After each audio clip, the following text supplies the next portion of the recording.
Hey everyone, this is Bindu and I welcome you all on my YouTube channel. So आज के video में हम DSSB TGT natural science का previous paper discuss करेंगे। इससे पहले भी हम 3 वीडियोस कर चुके हैं, उसमें हम कुछ 30 क्वेश्चंस डिस्कस कर चुके हैं विद सॉल्यूशन और फुल एक्सप्लेनेशन के साथ। सो आज की वीडियो में हम नेक्स्ट 10 क्वेश्चंस डिस्कस करेंगे। अगर आप मेरी वीडियोस पहली बार देख रहे हैं, न्यू व्यूवर हैं, दैन आप चैनल को सब्सक्राइब कर सकते हैं, लाइक कर सकते हैं एंड शेयर कर सकते हैं। सो चलिए आज की वीडियो शुरू करते हैं और देखते हैं हमारा फर्स्ट क्वेश्चन क्या है। सो हमारा 31st क्वेश्चन है। हम 30 क्वेश्चंस पहले डिस्कस कर चुके हैं। सो अब हमारा 31st क्वेश्चन है, चलिए देख लेते हैं। We can now produce magnified image of surface of elements showing atoms by using a technique called STM। So what is the full form of STM? ये आजकल हम एक नई टेक्निक यूज़ कर रहे हैं जो किसी एलिमेंट की सरफेस की जो है मैग्नीफाइड इमेज हमें देती है। सो उस टेक्निक का नाम है STM। उसकी फुल फॉर्म पूछी है इन्होंने कि STM की फुल फॉर्म क्या होती है। सो इसका हमारा करेक्ट ऑप्शन होने वाला है fourth option, scanning, tunnelling, microscopy. Options दे रखे हैं हमें, segmented telemetric magnification, super telemetric microscopy या फिर स्टिमुलेटेड टेलीस्कोपिक माइक्रोस्कोपी। सो ये तीन ऑप्शंस गलत हैं और हमारा यहाँ से फोर्थ ऑप्शन क्या है, करेक्ट है, that is scanning, tunnelling, microscopy. So ये जो STM है, स्कैनिंग, टनलिंग, माइक्रोस्कोपी, ये जो टेक्निक है ये हम यूज़ करते हैं for imaging the surface of atoms. किसी भी एटम की, एलिमेंट्स की जो भी सरफेस होती है उसकी जो मैग्नीफाइड इमेज है वो प्रोड्यूस करने के लिए हम इस टेक्निक का इस्तेमाल करते हैं। और ये टेक्निक किस प्रिंसिपल पे बेस्ड है? वो प्रिंसिपल हमारा है quantum mechanical tunnelling effect and piezoelectric effect. इस इफेक्ट पे टेक्निक काम करती है। सो ये था हमारा फर्स्ट क्वेश्चन। नेक्स्ट क्वेश्चन चलिए देखते हैं। So our next question is, Newlands law of octaves was not applicable to elements of atomic mass higher than. जो न्यूलैंड लॉ ऑफ ऑक्टेव है वो किन एलिमेंट्स के ऊपर जो है एप्लीकेबल नहीं होता? किन एलिमेंट्स का जो एटॉमिक मास है वो कितना होना चाहिए कि उन पे जो है Newland law of octave applicable नहीं होता, वो पूछा इन्होंने। सो हम सब ने पढ़ा है कि जो न्यूलैंड लॉ ऑफ ऑक्टेव है वो किस एलिमेंट तक एप्लीकेबल होता है? वो जो हमारा कैल्शियम होता है एलिमेंट, इस तक ही एप्लीकेबल है। और इसका एटॉमिक मास हमारा कितना होता है? 40। सो यहाँ से हमारा करेक्ट ऑप्शन क्या हो जाएगा? Fourth option, that is 40 atomic mass unit. So Newland law of octave जो है was not applicable to elements of atomic mass higher than 40 U। इससे ऊपर जितने भी एलिमेंट्स हैं उन पे न्यूलैंड्स लॉ ऑफ ऑक्टेव क्या है, एप्लीकेबल नहीं है। सो चलिए थोड़ा सा जान लेते हैं न्यूलैंड्स लॉ ऑफ ऑक्टेव क्या कहता है हमें। So according to Newlands law of octave, every eighth element resembles the property of its first element। मतलब कोई भी एक एलिमेंट अगर हम उठाते हैं, सपोज हमने उठा लिया सोडियम और लिथियम।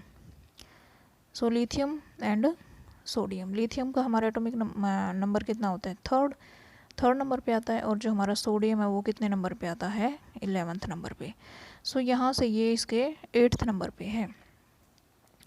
थर्ड नंबर पे तो लिथियम हो गया, fourth, fifth, sixth, seventh, eighth, ninth, 10th और 11th।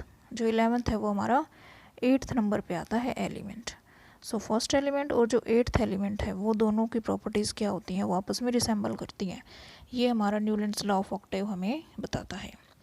इसी तरीके से और पेयर भी हम बना सकते हैं। फर्स्ट पेयर तो हमारा क्या हो गया, लिथियम एंड सोडियम का, और पेयर हमारे हो जाएंगे बेरिलियम, और इसके बाद जो 8th एलिमेंट है वो क्या है? मैग्नीशियम।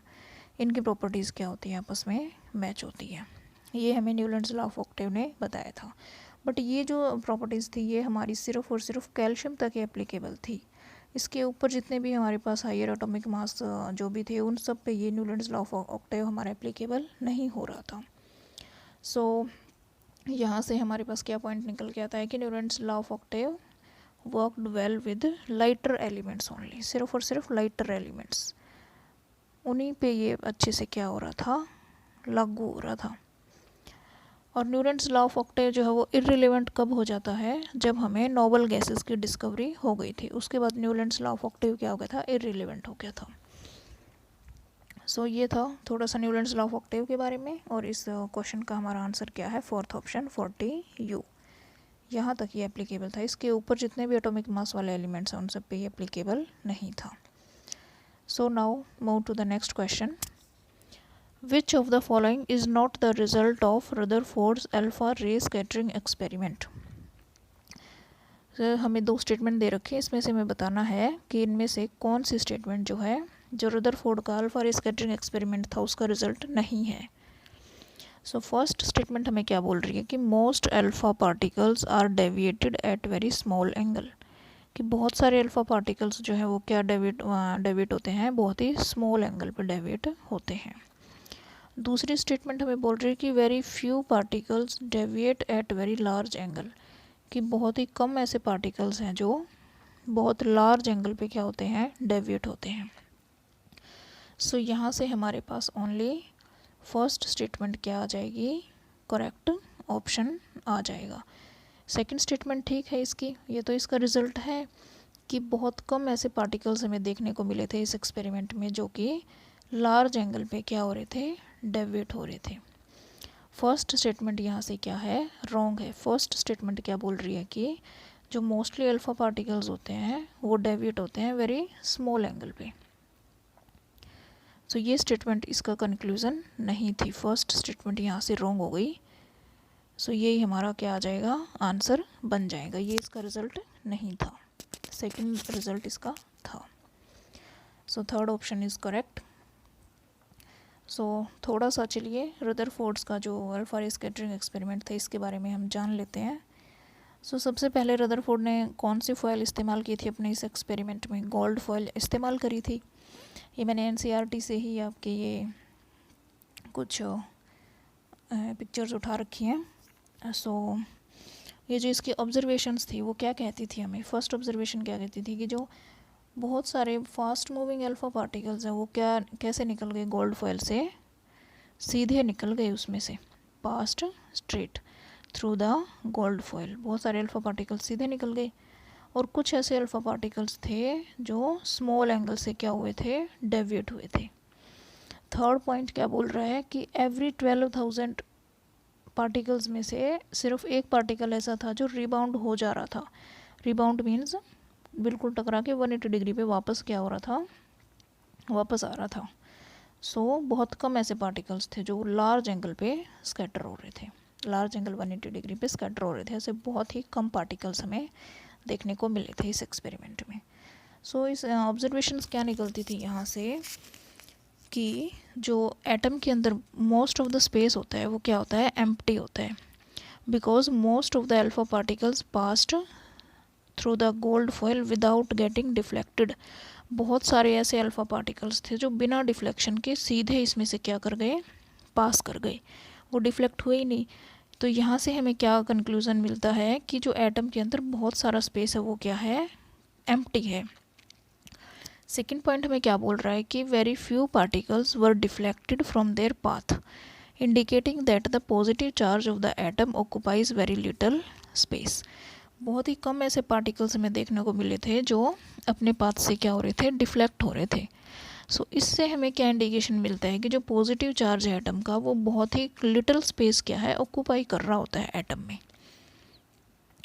थर्ड पॉइंट क्या बोल रहा है, a very small fraction of alpha particles were deflected by 180 degree, कि बहुत ही कम फ्रैक्शन में ऐसे अल्फा पार्टिकल्स थे जो 180 डिग्री से डिफ्लेक्ट हो रहे थे।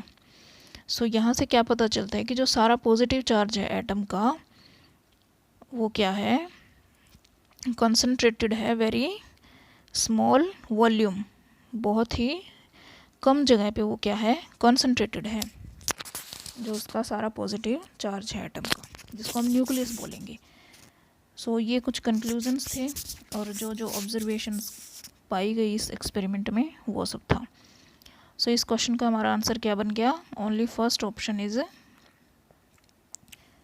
Only first statement is right. मतलब इसमें इन्होंने पूछा है कि इसमें से कौन सा रिजल्ट नहीं था। सो पहली स्टेटमेंट इसकी गलत है, सेकंड स्टेटमेंट इसकी ठीक है। सो अब देखते हैं next question, which of the following element is present in the highest amount in human body. Human body में कौन सा एलिमेंट हाईएस्ट अमाउंट में प्रेजेंट होता है, परसेंटेज बाय मास पूछा है इसने। कैल्शियम, आयरन, मैग्नीशियम या फिर हाइड्रोजन। सो यहाँ हमारा आंसर होने वाला है fourth option, that is hydrogen. So hydrogen is the element that is present in the highest amount in human body. So थोड़ा सा चलिए इसके बारे में हम जान लेते हैं कि human body is made up of 6 elements that make up nearly 99% of its mass. Basically ऐसे 6 elements हैं जिनसे human body मिलके बनी होती है। कौन कौन से हैं? Oxygen, carbon, hydrogen, nitrogen, calcium, phosphorus. CHONPK ऐसे याद रख सकते हो इसको, CHONPK, carbon, hydrogen, oxygen, then nitrogen, phosphorus and K को हम यहाँ पे ऐसे प्रोनाउंस कर सकते हैं, CA बोल सकते हैं हम यहाँ पे। कैल्शियम लेना है ना हमें। पोटेशियम हमारा किस में आएगा? पोटेशियम हमारा आएगा जो कम अमाउंट में प्रेजेंट होंगे एलिमेंट्स हमारी बॉडी के अंदर, उसमें पोटेशियम आएगा। 0.85% जो है हमारी ह्यूमन बॉडी का जो मैटर है वो किससे बना होता है? Potassium, sulphur, sodium, chlorine, magnesium, ये सब हो जाएंगे। सो ये सारे 11 एलिमेंट्स जो है क्या है वो हमें ह्यूमन बॉडी के लिए रिक्वायर होते हैं। 6 जो है वो मेजर अमाउंट में और जो 5 एलिमेंट्स हैं वो माइनर अमाउंट में हमें ज़रूरी होते हैं। टोटल 11 एलिमेंट्स ऐसे हो गए जिनसे मिलकर ह्यूमन बॉडी बनी होती है। सो ऐसा कौन सा एलिमेंट है जो हाईएस्ट अमाउंट में प्रेजेंट होता है? वो आ जाएगा हमारा हाइड्रोजन। सो अब चलते हैं नेक्स्ट क्वेश्चन पे। What is the maximum capacity of electron accommodation of the N shell in an atom? किसी एटम के अंदर nth शेल में मैक्सिमम कितने इलेक्ट्रॉन आ सकते हैं, ये पूछा इस क्वेश्चन में। सो हमें बेसिकली इसका फॉर्मूला पता होना चाहिए कि जो मैक्सिमम नंबर ऑफ इलेक्ट्रॉन्स हैं that can be accommodated in a given shell is given by 2n²। इसका फॉर्मूला क्या है हमारे पास? 2n²। n क्या रिप्रेजेंट कर रहा है यहाँ पे हमारे पास कि वो कौन सी शेल है, 1 2 3 4 इस तरीके से। सो K L M N, इनको हम क्या नंबरिंग करेंगे? 1 2 3 एंड 4। सो n के कॉरस्पॉन्डिंग क्या है? 4। n की वैल्यू हम यहाँ पे क्या पुट कर देंगे? 4, और यहाँ से इसको हम सॉल्व कर लेंगे। 4 4 ज़ा 16 एंड 16 2 ज़ा 32। सो यहाँ पे कितने इलेक्ट्रॉन्स प्रेजेंट होते हैं? 32 इलेक्ट्रॉन्स प्रेजेंट होते हैं in the n shell of an atom. यहाँ से ये हमारा आंसर हो जाएगा 32। अगर वो कोई और शेल पूछता, K शेल पूछ लेता, L पूछ लेता, M पूछ लेता, सो बस हमें जस्ट ये वैल्यूज़ पुट करनी है इनके कॉरस्पॉन्डिंग और हमें इसको सॉल्व कर लेना है और हमारे पास आंसर आ जाएगा। सो इस तरीके से हमें ये क्वेश्चन करना था। इसका बेसिकली हमें फॉर्मूला पता होना चाहिए कि जो मैक्सिमम नंबर ऑफ इलेक्ट्रॉन्स हैं that can accommodate in a shell is given by 2n²। Now move to the next question. So ये हमारा एक न्यूमेरिकल है, इसमें इन्होंने इक्विवेलेंट रेजिस्टेंस पूछी है। ये कॉम्बिनेशन हमें दे रखा है इन्होंने और इस कॉम्बिनेशन को सॉल्व करना है हमें और इक्विवेलेंट रेजिस्टेंस बतानी है कि कितनी आएगी। तो चलिए सॉल्व कर लेते हैं। आप भी ट्राई करके देख सकते हो, बाद में हम अभी सॉल्व करेंगे इसको। आप अपना आंसर मैच कर सकते हो, आप कैसे सॉल्व कर रहे हो और हम कैसे सॉल्व कर लें। तो चलिए सॉल्व कर लेते हैं इस न्यूमेरिकल को और देखते हैं क्या आंसर आता है। सो सबसे पहले मैं इसके लिए आपको एक शॉर्टकट बता दूं कि जैसे मान लो हमारे पास n नंबर ऑफ रजिस्टर्स क्या हैं? पैरेलली कनेक्टेड हैं। Suppose n number of resistors हमारे पास क्या है? इस तरीके से वो पैरेलल कनेक्शन में क्या है? कनेक्टेड है। मान लो ये सारे किस किस रेजिस्टेंस के हैं? सपोज़ चलो अभी हम कुछ भी नहीं मान रहे, 1 2 3 ये n नंबर ऑफ रजिस्टर हमारे पास पैरेलली कनेक्टेड हैं। अब हमसे वो अगर इक्विवेलेंट रेजिस्टेंस पूछता है इनकी, सो हम इसका आंसर हमारे पास क्या आएगा? डायरेक्ट शॉर्टकट है ये एक। सो इसका आंसर हमारे पास बनेगा R/n। ये तभी एप्लीकेबल होगा जब इन सभी रजिस्टर्स की वैल्यू क्या होगी? हमारे पास सेम होगी। तो हमारे पास इसकी इक्विवेलेंट रेजिस्टेंस क्या निकल के आएगी? R/n। हमें इसको सॉल्व करने की ज़रूरत नहीं है, हम डायरेक्ट ये शॉर्टकट अप्लाई कर देंगे और फाइनल आंसर हमारे पास आ जाएगा। तो यही हम इसमें यूज़ करने वाले हैं इस न्यूमेरिकल को सॉल्व करते हुए। तो चलिए देखते हैं कैसे इसको सॉल्व करेंगे। कन्वेंशनल मेथड और ये शॉर्टकट वाला दोनों मेथड मैं आपको इसमें बता देती हूँ कैसे सॉल्व होगा। तो देखिए, ये 1 ओम वाला रजिस्टर एंड ये 1 ओम वाला रजिस्टर, दोनों के एंड आपस में जुड़े हुए हैं, दोनों एंड, इसका ये दोनों एंड आपस में जुड़े हुए हैं, यहाँ से भी ये दोनों एंड आपस में जुड़े हुए हैं। सो दोनों किस कनेक्शन में कनेक्टेड हैं, पैरेलली कनेक्टेड हैं। सो दो रजिस्टर हमारे पास 1 ओम के हो गए, पैरेलली कनेक्टेड हैं। सो हमारे पास यहाँ से इनकी आर इक्विवेलेंट क्या निकल के आएगी, दोनों सेम वैल्यू के हैं। अभी अभी हमने क्या शॉर्टकट सीखा कि हमारे पास R/N होती है वैल्यू। सो R हमारे पास कितनी है 1, रेजिस्टेंस की वैल्यू कितनी दे रखी है 1, N क्या होता है नंबर ऑफ रजिस्टर्स कितने कनेक्टेड हैं, 2 कनेक्टेड हैं, ये फर्स्ट और ये सेकंड। सो यहाँ पे क्या आ जाएगा 2। सो इस कनेक्शन की वैल्यू हमारे पास सॉल्व करके कितनी आ गई 2, इसकी वैल्यू हमारे पास आ गई 1/2, 1/2 आ गई इक्विवेलेंट रेजिस्टेंस। इस तरीके से हम बीच वाले को भी सॉल्व करेंगे। सो बीच वाले का हमारे पास आंसर क्या बनेगा, बीच वाले की रेजिस्टेंस हमारे पास क्या बनेगी R/N, मतलब 2/2, क्या आ गई 1, इसकी आ गई हमारे पास 1, और इसकी क्या आ जाएगी हमारे पास 3/2, 3/2। तो 1/2, 1 एंड 3/2, 3 वैल्यूज़ आ गई।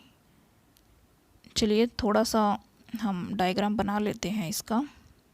फिर से इसको सॉल्व कर लिया हमने, कितनी वैल्यू आई थी 1/2, इसको सॉल्व किया था कितनी वैल्यू आई थी 1, और इसको सॉल्व किया था तो कितनी वैल्यू आई थी 3/2। अब इनका इक्विवेलेंट सर्किट बनाते हैं।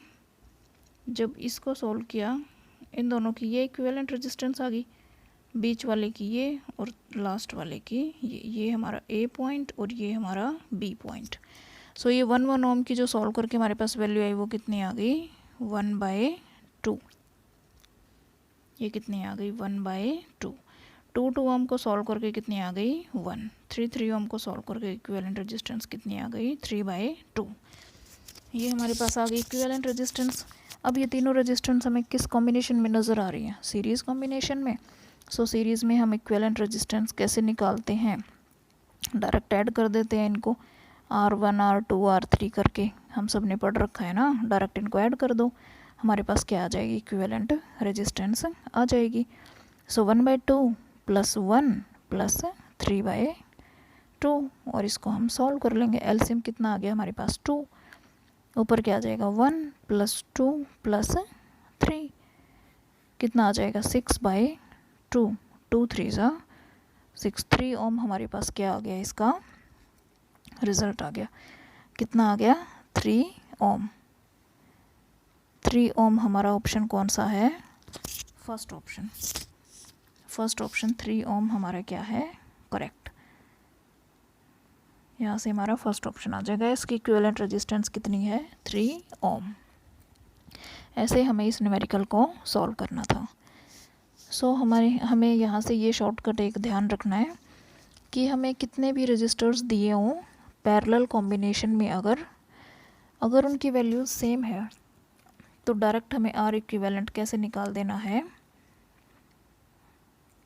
R इक्विवेलेंट हमें कैसे निकाल देना है R/N करके। R की वैल्यू हमें गिवन होगी और जितने भी रजिस्टर्स कनेक्टेड हों वो हम क्या कर देंगे, उससे डिवाइड कर देंगे। सपोज़ हमारे पास 7 ओम के हमारे पास मान लो 10 रजिस्टर ऐसे हैं जो पैरेलल कॉम्बिनेशन में कनेक्टेड हैं। हमसे एग्जामिनर R इक्विवेलेंट पूछता है। सो इसमें हम 1/7 करके सॉल्व नहीं करेंगे, हम डायरेक्ट शॉर्टकट अप्लाई करेंगे। और शॉर्टकट कैसे अप्लाई करेंगे, R/N, मतलब R की वैल्यू हमारे पास 7 हो गई और N क्या है, टोटल नंबर ऑफ रजिस्टर्स कितने कनेक्टेड हैं 10। देन हमारे पास कितना आंसर आ जाएगा 7/10। ये हमारे पास क्या आ जाएगा, आंसर आ जाएगा 10। हमारे पास क्या थे, ये कनेक्टेड थे रजिस्टर्स। आप कन्वेंशनली भी इस न्यूमेरिकल को सॉल्व करके देख सकते हो, तब भी यही आंसर आएगा। बस ये शॉर्टकट क्या होता है, हमारा टाइम सेव हो जाता है। सो चलिए अब हम नेक्स्ट क्वेश्चन देख लेते हैं। 37वां क्वेश्चन है, क्या कहता है, what will be the wavelength of a wave that is produced in air and travel at a speed of 300 metre पर second at the frequency of 60,000 hertz. हमसे वेवलेंथ पूछिए कि किसी वेव की वेवलेंथ पूछी है और उसकी स्पीड दे रखी है और फ्रीक्वेंसी दी हुई है। सो वेवलेंथ का फॉर्मूला हमें पता होना चाहिए क्या होता है। वेवलेंथ का फॉर्मूला होता है वेलोसिटी बाय में फ्रीक्वेंसी। अगर आपको नहीं पता, बस आपको ये न्यूमेरिकल में डाटा दिया हुआ है, तो आप यूनिट सिस्टम का यूज़ करके भी इसको सॉल्व कर सकते हो। जैसे लैम्डा जो है उसकी यूनिट क्या होती है, मीटर में होती है ना, मीटर या सेंटीमीटर में ही हमें देखने को मिलती है। लेंथ हो गई ना लैम्डा, वेवलेंथ। सो वेलोसिटी की यूनिट हमें पता है क्या होती है, मीटर पर सेकंड। एंड फ्रीक्वेंसी की क्या होती है, सेकंड इनवर्स। सो यहाँ से सेकंड इनवर्स कैंसिल हो गए और हमारे पास क्या बचता है, मीटर। सो लैम्डा की यूनिट क्या होती है, मीटर में या सेंटीमीटर में। सो हमारे पास लैम्डा का फॉर्मूला क्या बनता है, वेलोसिटी बाय में फ्रीक्वेंसी। बस हमें ये फॉर्मूला क्या करना है, यहाँ अप्लाई कर देना है और डाटा पुट करके हमें जस्ट सॉल्व कर देना है। तो चलिए देख लेते हैं इसको सॉल्व करके क्या आंसर बनता है। सो वेलोसिटी कितनी दी हुई है हमें, दैट इज़ 300 मीटर पर सेकेंड एंड फ्रीक्वेंसी कितनी है, 60,000। सो एक जीरो से एक जीरो कट गया, सॉरी ये ज़ीरो है, सेकंड ज़ीरो भी कट गई, क्या बच गया 1/200। 1/200 ये आंसर हमारा मीटर में है, ध्यान रखना। और ऑप्शंस हमें किस में दिए हुए हैं, सेंटीमीटर में। सो हम इसको सेंटीमीटर में कन्वर्ट कर लेंगे। मीटर को सेंटीमीटर में कन्वर्ट करने के लिए क्या करते हैं, 100 से मल्टीप्लाई कर देते हैं। सो हमारे पास आंसर क्या आ गया, 1/2, that is equal to 0.5 centimetre. So option D is the correct one. ऐसे ये हम न्यूमेरिकल सॉल्व करेंगे। होप आप सबको ये समझ में आ गया होगा। सो अब देख लेते हैं next question, 38th question. Which of the following is not a limitation of using hydro electric power. जो हाइड्रो इलेक्ट्रिक पावर है उसकी कौन सी लिमिटेशन नहीं है। सो फर्स्ट ऑप्शन कहता है electricity can not be generated constantly.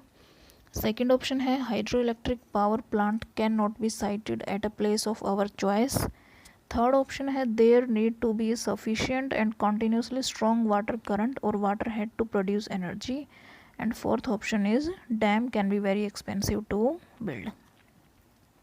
सो इसका आंसर हमारे पास बनेगा फर्स्ट ऑप्शन की electricity can not be generated constantly.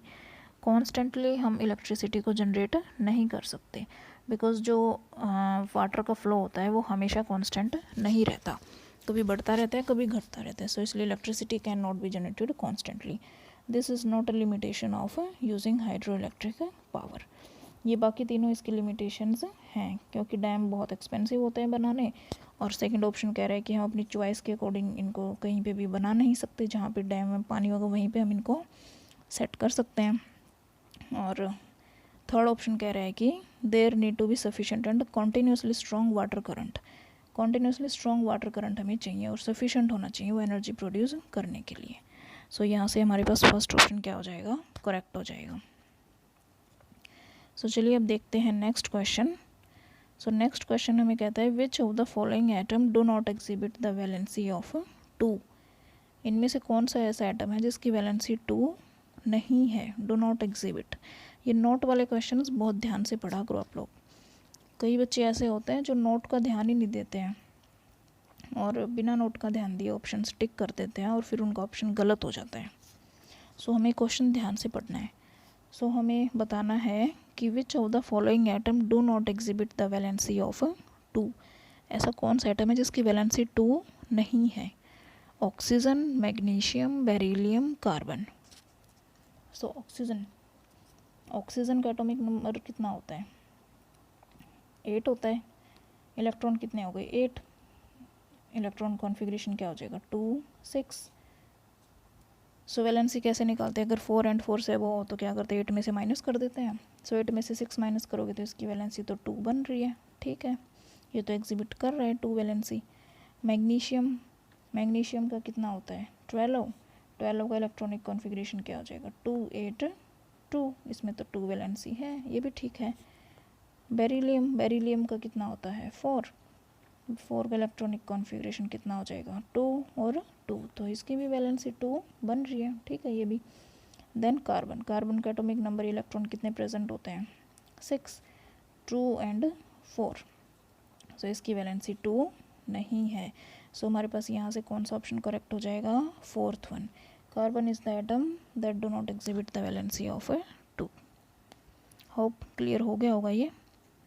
Now move to the next question, this is our last question. Torricelli is associated with the invention of which of the following device. जो Torricelli है वो कौन से device की invention के साथ associated है, पढ़ा भी होगा हम सब ने, थर्मोमीटर, मैनोमीटर, बैरोमीटर या फिर स्प्रिंग बैलेंस। सो टोरिसेली ने बैरोमीटर की डिस्कवरी करी थी, ई टोरिसेली ने, इसका फुल नाम है ई टोरिसेली। इन्होंने क्या किया था बैरोमीटर की, so this is associated with barometer. So ये था हमारा आज का सेशन, कैसा लगा आप कमेंट करके ज़रूर बताएं। एंड ऐसे ही आगे आने वाली वीडियोस में हम और क्वेश्चंस डिस्कस करते रहेंगे। ये तो अभी 25 सितंबर वाली शिफ्ट का एग्ज़ाम मैंने उठा रखा है, 40 क्वेश्चंस हम डिस्कस कर चुके हैं एंड कुछ 90 क्वेश्चंस साइंस के हमें देखने को मिलते हैं। पार्ट 2 में 10 क्वेश्चंस टीचिंग मेथोडोलॉजी से रिलेटेड आते हैं, 90 क्वेश्चन साइंस के आते हैं, सब्जेक्टिव आते हैं। सो 40 क्वेश्चंस हम कर चुके हैं। ऐसे ही बाकी क्वेश्चंस भी हम आगे आने वाली वीडियोस में डिस्कस करेंगे। सो आप बने रहें एंड अपने दोस्तों के साथ शेयर करें, चैनल को सब्सक्राइब करें एंड ऐसे ही आप प्रैक्टिस करते रहें। सो अगर आपको कुछ भी डाउट हो देन आप कमेंट सेक्शन में कमेंट करके पूछ सकते हो। सो मिलते हैं नेक्स्ट वीडियो में। Till then bye bye, take care.